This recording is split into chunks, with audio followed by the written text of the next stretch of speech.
There are three great tragedies in life: the loss of loved ones, having to work yourself to death just to live, and figuring out that Shogun is a miniseries and not a reoccurring show. If you love the first 4 seasons of Game of Thrones, then Shogun would perfectly fit into your zone of interest. They're both very similar in that of how the story is presented, the vast web of intricate political dynamics, characters that have extreme depth, and a narrative that is consistently surprising. The general direction the story goes is somewhat predictable, and there's never a Ned Stark-esque moment, but the way in which the creators go in executing the story constantly keeps you on your toes. The direction can drastically change course at any moment, and there's even a scene with an earthquake that both metaphorically and literally changes the landscape of the story. Since I think Shogun is very special, I don't want to go into any major spoilers in the off chance you haven't seen it, but there will inherently be some minor things here and there, like seeing some of John Blackthorne's transformation. So the first major aspect of Shogun that shares some brilliant DNA with Game of Thrones is how entangled the story is with complex politics and conspiracies. Going in, I thought there would be lots of action given the poster of the show, and that would be the primary draw, but the opposite is true. The narrative has this magnificent depth that is perfectly realized and uplifted by so many characters that have their own complicated motivations. Literally everyone in the show serves their own goals, and seeing them all weave together in this masterfully crafted maze of a story is wholly engrossing. And then even past that, there are constant reveals in which some characters are just pulling the strings for certain events, which further advances the story into so many unpredictable directions. One of the main characters that's responsible for this is Lord Toranaga. He's a constant enigma and is always adding intricate schemes to the story to further his goals. He's like a protagonist version of Littlefinger. He's very smart, every breath he takes is calculated, and he's the embodiment of the show's intellectual brilliance. Seeing the elaborate politics like Nosaka where formalities and good manners mask sinister motives was just so engaging for me as a viewer. You're constantly trying to discern the dark intentions of different characters, and this kind of participation and nuance within the story is evidence of great writing. Characters lying or refusing to give away information speaks volumes, and so much of the information we gather comes from the performance of the actors. Which, speaking of that, there's not a single misstep in the entire cast, and everyone is amazing.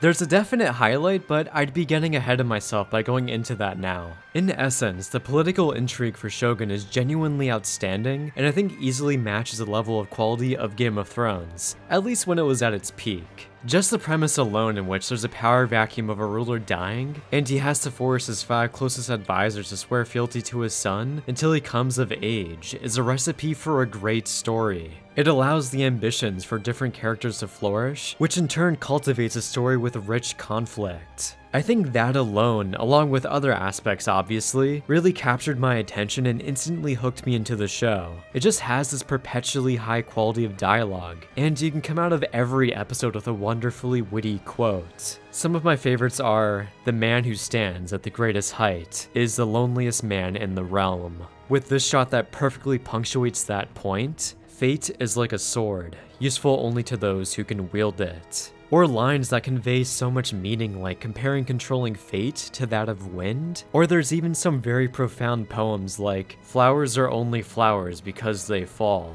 The writing in the show is simply breathtaking and constantly conveys deep messages. Like, after finishing the final episode, I had to lie down and digest everything from how perfectly resolved it all was. Which, speaking of the ending vaguely, it may come across as underwhelming for some people, but I actually found its direction to be masterfully reserved and has a far greater and more profound impact. The whole emphasis of the show is on the politics, intrigue, conspiracy, betrayal, and the way the show ends is a perfect send-off that highlights each of these aspects to their best capabilities. Action is not the main highlight of the series, similar to Game of Thrones, and instead, it's the riveting drama that's cemented with incredible characters. Also, to add one more point before going into the character work, when starting Shogun, I was very overwhelmed because on top of having this complex plot, we're also submerged in a foreign culture, and there were so many aspects of this culture that were new to me. So on top of this already complicated plot, there's also just a lot of learning that you do as a viewer from the meticulous detail within the show. It's genuinely astounding, and the showrunners did such a great job of creating an authentic environment.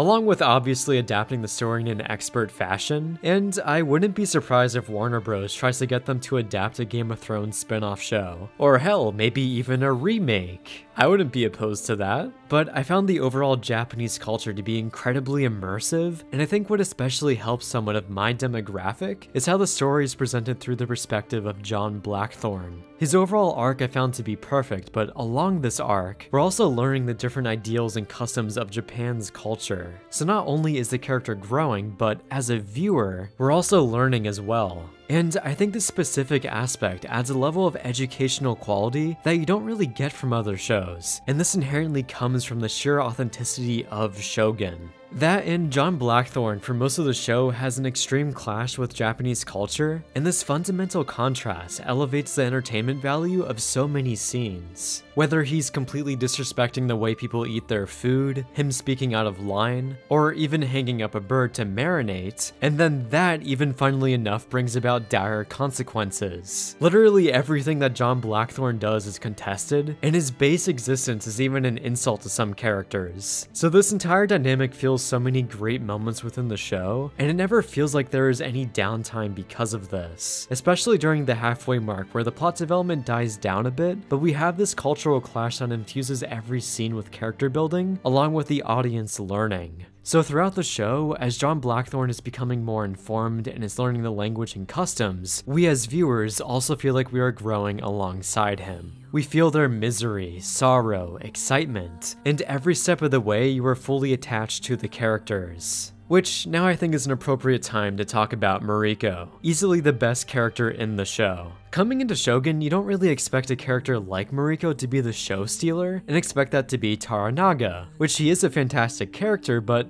there's this utterly massive depth to Mariko. There's so much under the surface complexities that are constantly driving the emotion of Mariko's character, whether that be conflicting love, her dark past, or the weight of honor, loyalty, and fate. Her face is a constant battleground of ever-changing intricate emotions, and analyzing her in any scene is insanely engaging.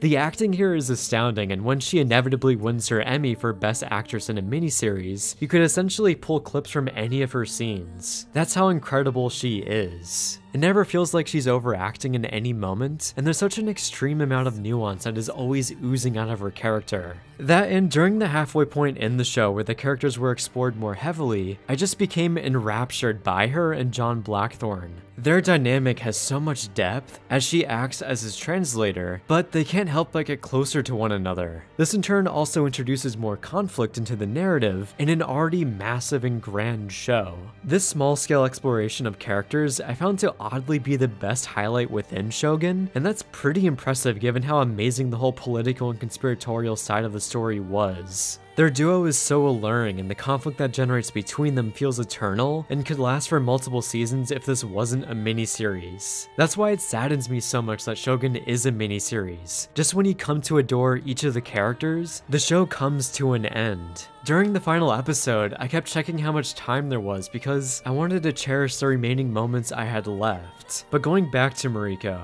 her entire ending put me into a medically induced coma of depression. It was so fucking gutting, and I wish I could go into the emotional roller coaster that was said ending. But to say simply, it was utter perfection, and the amount of extensive build-up done throughout the season gives her character an explosively outstanding resolution. I was wholly and utterly glued to her in the final episodes, and her character alone essentially encapsulates the climax of the show, which pinning that much weight and story emphasis on one character, and them delivering on that tenfold with outstanding acting, is just pure bliss to me. Then the reveal in the end that essentially went over all these story repercussions hits a level of catharsis that feels nothing more than euphoric. Again, going back to Game of Thrones, I just love this pure raw emotional emphasis that the creators put on the characters. They carry the show, and it definitely helps that the surrounding story is also riveting. Also, the supporting cast is very colorful and essentially highlights different perspectives within this kind of story. Like Yabushige playing a personally motivated character who isn't purely driven by loyalty, which I think adds an essential contrast to the other more loyal characters within the show.